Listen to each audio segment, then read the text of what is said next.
Estamos de volta com a 6ª edição do Fórum AIDS e o Brasil para falarmos agora sobre a valorização do jornalismo científico dentro e fora das universidades.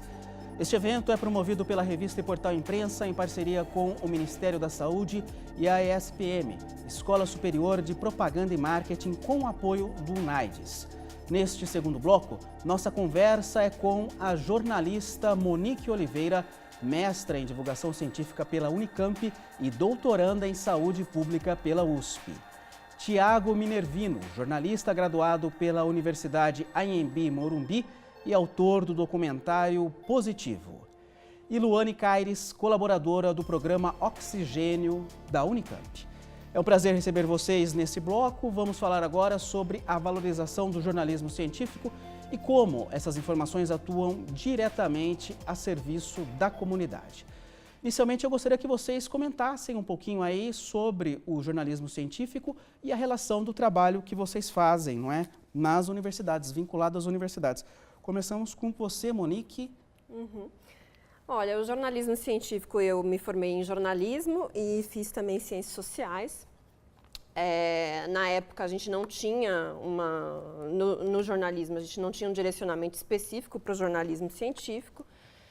E a minha experiência com o jornalismo científico foi adquirida nas redações, né? Então, no dia a dia das redações, eu eventualmente comecei a fazer reportagens, principalmente sobre saúde, depois sobre meio ambiente, fui aos poucos me envolvendo com jornalismo científico, até que fui para a universidade, na Unicamp, fazer o meu mestrado em divulgação científica.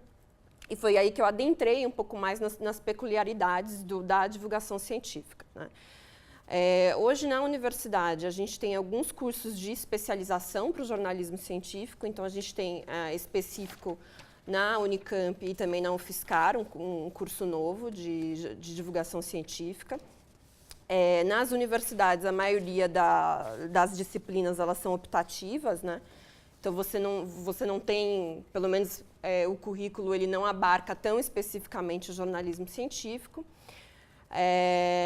E o jornalismo científico ele acaba entrando dentro das redações como uma forma do jornalista se especializar, né? Quando você começa a sua carreira de jornalista, você é um generalista. E, aos poucos, você, com alguma identidade com o tema, e dependendo dos espaços nos quais você trabalha, você também tem um direcionamento para o jornalismo científico. Então, eu diria que, resumidamente, o jornalismo científico hoje, ele está começando a ser valorizado. Primeiro por esses cursos de especialização, principalmente no meio acadêmico, porque as universidades elas perceberam a necessidade de falar com o grande público, né? Então, você vê diversas iniciativas, inclusive na USP, você tem o Jornal da USP, né? Um meio de divulgação maior. Então, as próprias universidades elas perceberam a necessidade de formar jornalistas, de ter esse diálogo mais aberto. Mas é uma valorização recente no meio acadêmico da divulgação científica, e nas redações eu diria que estamos bem aquém do esperado, assim. Eu diria que ainda tem muito pela frente. Tiago, você tem uma experiência aí com um documentário, um trabalho de uma área importante, não é, de divulgação também científica, a gente pode colocar assim. Como que você vê essa relação, então, e a sua experiência com o jornalismo científico, no caso? Bem, eu não sou especializado em jornalismo científico. Eu produzi um documentário, que foi o tema do meu TCC, que foi o HIV, basicamente entre os jovens. Porque nos últimos anos a gente vê muito essa questão de que o HIV ele continua crescendo no Brasil, e principalmente nesse segmento dos jovens. Mas eu não vejo particularmente nos jornais questionamento sobre o porquê. A gente fala a questão do sexo, o sexo cada vez mais desprotegido, a gente esbarra no moralismo, e a gente tem duas questões que percebe-se que vem acompanhando o HIV desde a sua descoberta, que é o preconceito, que hoje em dia, se você conversar com qualquer pessoa soropositiva, ela vai falar que é pior do que conviver com a doença, é o preconceito, e a questão da segmentação, que é que o Ministério da Saúde chama de HSH, não especificamente homossexuais, mas homens que fazem sexo com homens.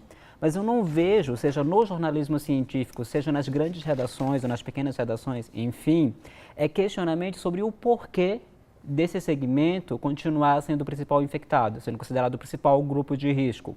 Então, quando eu me propus, junto com a minha equipe, em produzir esse documentário, a gente queria abordar isso. A questão do preconceito contra os homossexuais, que é um fator predominante para que esse grupo continue sendo o principal de risco. A questão do moralismo mesmo, que a gente fala, não vamos falar sobre sexo na escola, que é um dever dos pais. A gente não fala sobre sexo na escola, os pais não falam sobre sexo, e a gente sabe que os jovens iniciam sua vida sexual cada vez mais cedo. Não adianta você pensar que não, porque é hipocrisia. Então, eu acredito que o jornalismo científico, ou os jornais de uma maneira geral, eles tinham como meta se aprofundar mais, porque é muito simples eu chegar no dia 1º de dezembro e falar, olha, aumentou, diminuiu, cresceu nesse segmento, cresceu naquele, diminuiu o número de mortes, mas eu não busco entender o porquê de continuar crescendo. Eu não busco entender aquela vida humana, eu não busco, por exemplo, saber que o homossexual hoje ainda é criminalizado pela sociedade. O sexo gay, ele vem sendo criminalizado desde desde o século passado, quando o tema, a homossexualidade entrou em debate e quando o HIV também entrou em debate na década de 80.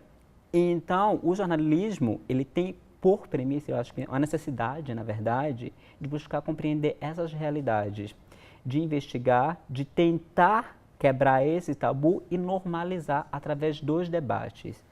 Então, o jornalismo científico, com as redações, que precisam também dar espaço para o jornalismo humanitário, porque a gente tem muito um jornalismo comercial, mas a gente não tem um jornalismo humanitário que se preocupa com as vidas em si.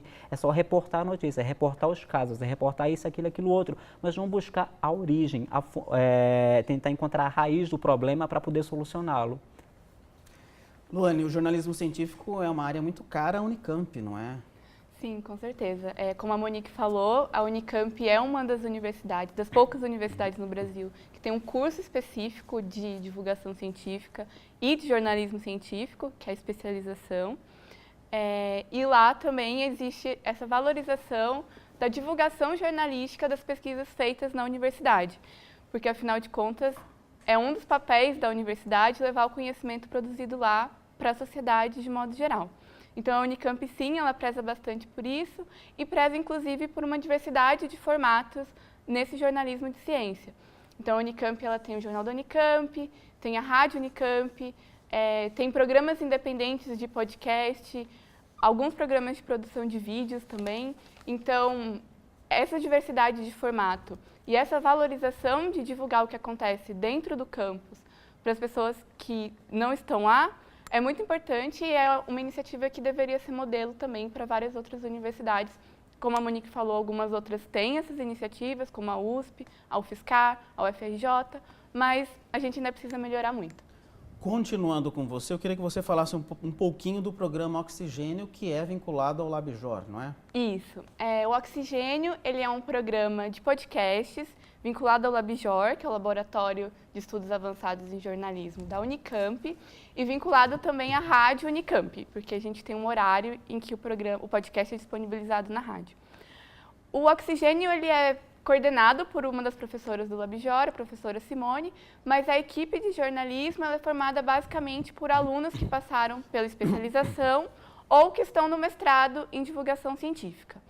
E esses alunos, eles têm diferentes formações, a equipe ela é interdisciplinar, então a gente tem parte da equipe composta por pessoas da área de comunicação social e parte da equipe composta por pessoas da área de ciência, que é o meu caso, por exemplo, eu sou bióloga, e fiz especialização em jornalismo de ciência.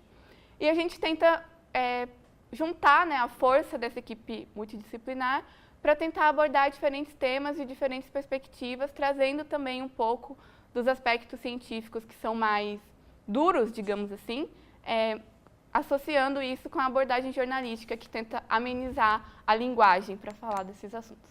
Falando em ciência, você, Monique, agora saiu um pouquinho da área de jornalismo e foi para uma área, não é, de ciência. E se você fazendo aí doutorado na Faculdade de Saúde Pública. A sua experiência como jornalista ajuda com esse mestrado que você teve em divulgação científica? Sim. Eu acho que quando eu estava no jornalismo, eu já fazia jornalismo de saúde, jornalismo científico, e eu fui para a Unicamp, e na Unicamp eu percebi um pouco a importância da valorização desse jornalismo. É como se eu me redescobrisse jornalista, né? Por quê? Porque o jornalismo, você não trabalha tanto no nível da controvérsia, né? No nível da controvérsia científica. Então, na redação, você tem uma preocupação com o fato, então, com a notícia.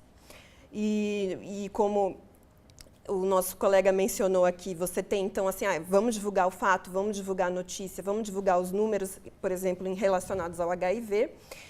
E você tem uma rede de pessoas que estão circundando esse fato, né? Então, são gestores, são pessoas, são familiares, né? Então, o fato, ele tem uma rede de atores.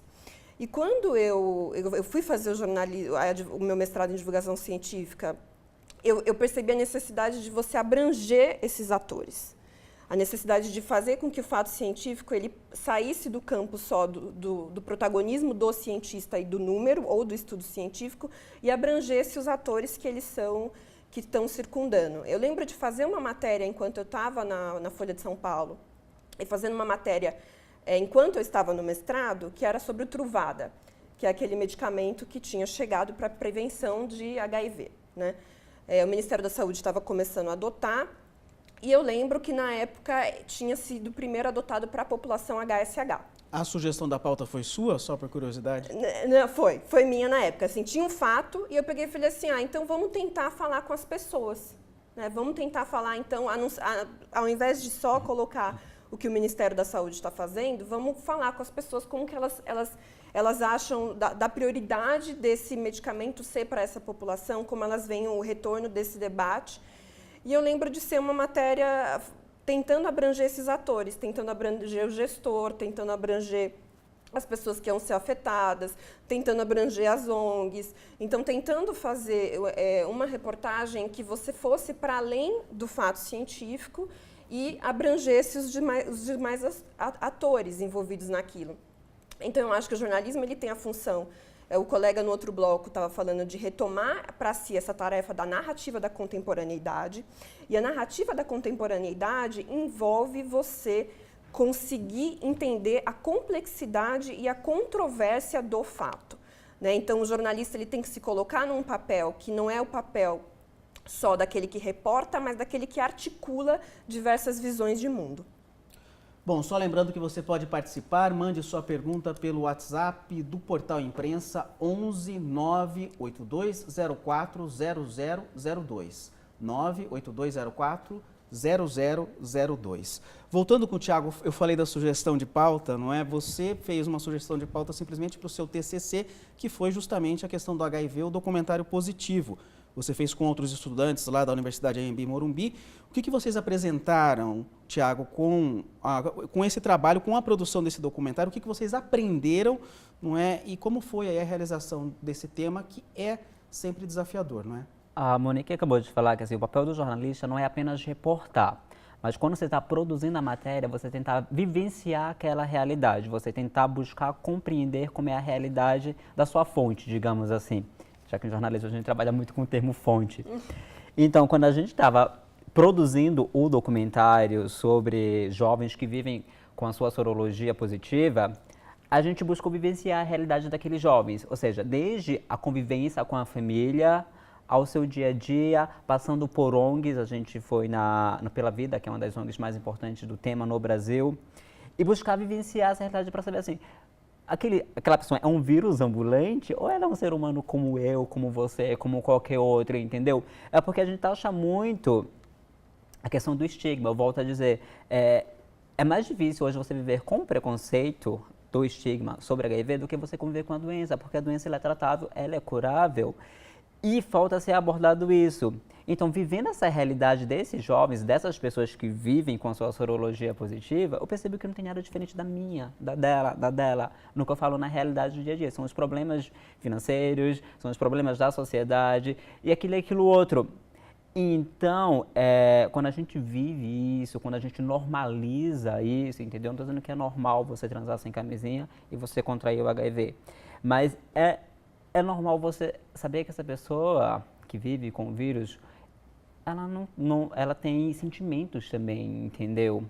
Porque quando a gente fala, eu Eu li recentemente uma matéria em um site grande, eu não me recordo qual, e seria até antiético falar, que o jornalista escreveu o termo contaminação. Não é contaminação, é infecção. Agora há pouco, um dos colegas falou também contaminação, não é contaminação, é infecção. Então, assim, por mais que a gente tente se policiar, por mais que a gente tente coisa mesmo, a gente acaba derrapando. E é normal, faz parte do ser humano, mas quando você erra, quando você descriminaliza uma pessoa que vive com HIV, você pode aprender e vivenciando essa realidade, e se o jornalismo fizer esse papel de tornar essa realidade uma coisa mais palpável para a sociedade que não vive, que não convive diariamente com essas pessoas, talvez a gente acabe pacificando, digamos assim, na realidade acabando mesmo com o estigma, porque a colega do outro bloco, eu esqueci o nome dela, a comunicadora, ela falou que hoje em dia as pessoas estão cada vez mais revelando a sua sorologia. Eu concordo. Vocês tiveram dificuldades no seu documentário com essas fontes das pessoas se exporem jornalisticamente? Sim, porque daí você tem um grande problema. Quem quis se expor pra gente foram HSH, foram homossexuais. A gente buscou de todas as formas, de todas as alternativas, pegar heterossexuais, mas eles não querem se expor, porque tem essa questão do estigma, que é uma doença homossexual, digamos assim, e os heterossexuais, eles não querem se expor. Eles até topavam, mas desde que não mostrasse o rosto, desde que tivesse uma tarja, desde que modificasse a voz, qualquer coisa que pudesse identificá-lo. Foi um trabalho em vídeo. Foi um trabalho em vídeo. Então, a gente não queria isso. A gente queria mostrar justamente para normalizar. Então, quando a gente fala que hoje as pessoas estão mais abertas a assumir a sua sorologia, eu volto a falar, quem está aberto? Eu não conheço, são muito poucos os heterossexuais que querem falar sobre HIV, que mostram, que dão uma cara a tapa e falam, olha aqui, eu sou soropositivo, eu quero falar sobre isso, é normal. Ao mesmo tempo em que você tem indicadores que mostram que cresceu o número de HIV, principalmente em mulheres heterossexuais e em casais heterossexuais na terceira idade. Então, volto a falar, não é uma coisa gay, não é só focar naquele público, você tem que abrangê-lo no todo. E o jornalismo, inclusive o jornalismo científico, ele peca nisso. Porque quando você fica só no segmento, você esquece os outros. E talvez seja por isso que os heterossexuais se considerem imunes à infecção, quando na realidade eles não são. Luane, no seu trabalho na Unicamp, vocês pensam nas pautas como divulgação de fato científica dos pesquisadores, dos acadêmicos, ou também no que a gente chama de serviço, né, nas divulgações de coisas que para pesquisadores acaba sendo trivial, né, informações, mas que para o público é sempre importante. Como que vocês dosam isso? Bom, as nossas pautas elas são pensadas primariamente como uma divulgação das pesquisas ou de um tema de ciência especificamente. A gente tem 2 tipos de programa lá, tem os Oxilabs, que são os programas mais curtos, e aí eles são mais focados em pesquisas específicas mesmo, mas tem também os temáticos, e nos temáticos é mais fácil dosar essas questões. Então, os temáticos eles são mais longos, e além de ter um tema de ciência condutor, a gente tenta trazer também essas questões econômicas, sociais, políticas, especialmente, porque não só em termos de política científica, mas política ambiental, política de saúde. E também trazer personagens que possam somar, dar um caráter mais narrativo, mais pessoal àquele tipo de produção. Como a Monique falou, é muito importante, além do aspecto científico, do aspecto do fato, né, noticioso, a gente trazer também uma humanização para o que está sendo tratado. Então, a gente usa muito o espaço do temático para fazer essa dosagem. Na área de saúde, a AIDS já foi pauta? E fala a verdade. No Oxigênio, ela não foi pauta ainda, mas ela já foi pauta de um dossiê da Consciência, que é uma revista de jornalismo científico, também produzida pelo Labjor, e aí o dossiê foi inteiro dedicado a essa temática. Mas no Oxigênio a gente ainda não abordou. Tá aí o tema. E lá na Faculdade de Saúde Pública, Monique, como é que a AIDS é tratada, sabendo que ali é um grande centro de excelência, não é? Em diversas questões aí da área, né? Olha, a gente tem grupos de pesquisa que lidam com diversos temas, né? Então, a gente tem a parte de... Eu não lido diretamente com o tema da AIDS e do HIV, mas você tem ali grupos que estão pensando maneiras de você abordar e fazer uma melhor comunicação também. né? Então, você tem a área de epidemiologia, né, que pensa assim, qual que é o impacto do vírus nas populações de modo geral. Então, a epidemiologia ela vai vai trabalhar com os dados para entender como é que a infecção está se comportando. Então, você tem aí um número, você tem heterossexuais sendo atingidos, e nos últimos anos você também tem um aumento na população HSH. Tanto que você tinha, em primeiro momento, o medicamento Truvada, ele foi para essa população. Então, você tem, os dados, eles mostram como é que está o comportamento da infecção de modo geral, e na epidemiologia da saúde pública se faz isso, trabalha-se com os dados para perceber o comportamento e direcionar políticas públicas a partir disso.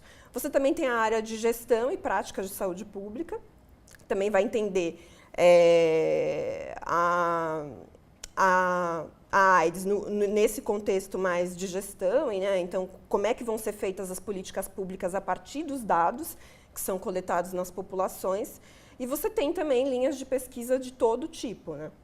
Que vai investigar, então, o impacto no direito, né? Como é que se dá o direito dessas, em meio às especificidades e às singularidades da AIDS. Eu acho que tem questões de que você tem a normalização, né? Você tem a necessidade de normalizar, e isso é importante, porque o HIV e a AIDS é uma doença crônica, como outras, né? Então, você tem diabetes, você tem outras doenças crônicas que também vão receber um tratamento ao longo do tempo. Então,